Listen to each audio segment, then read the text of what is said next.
not satisfied kahit na maganda yung laro.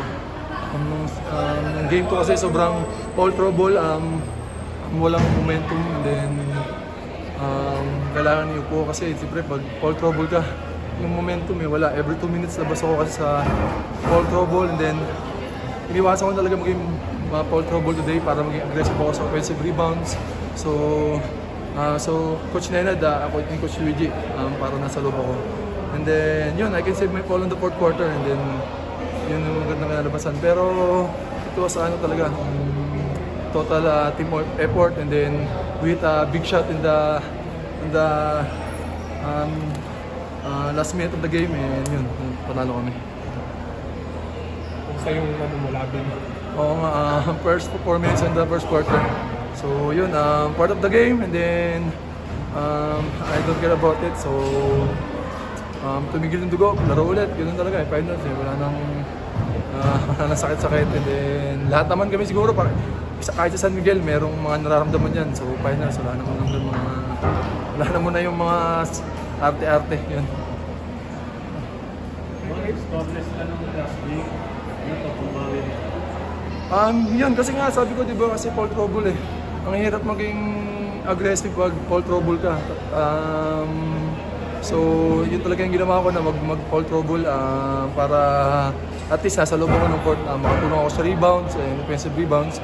And then aggressive talaga ako sa ilalim ngayon, that hindi ayoko mag-settle sa jump shot ko. Yun.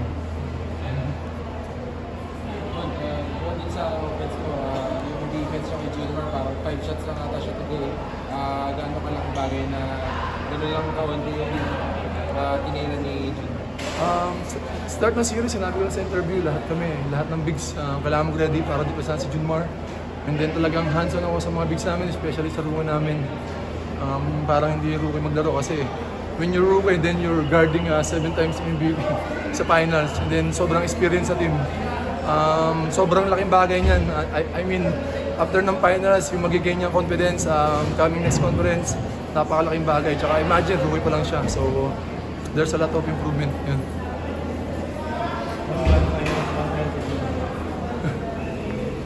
Sobrang hirap. I think wala talaga makakabantay ko Junmar ng 40 minutes sa the whole game.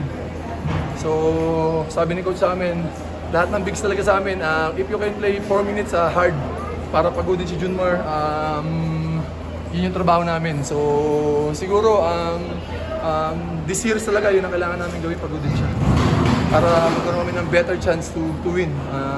Kahit nanalo kami ngayon, masaya kami ngayon, pero wala pa to kasi hindi pa tapos yung series. Tatlong laro pa lang. Kumusta naman? Yes, game 3, going to game 4, alam natin, they come out na naman na talagang aggressive. And then, lalong pag tumatagal yung series, lalong dumidiin yung laro. Alam naman natin yun, di ba?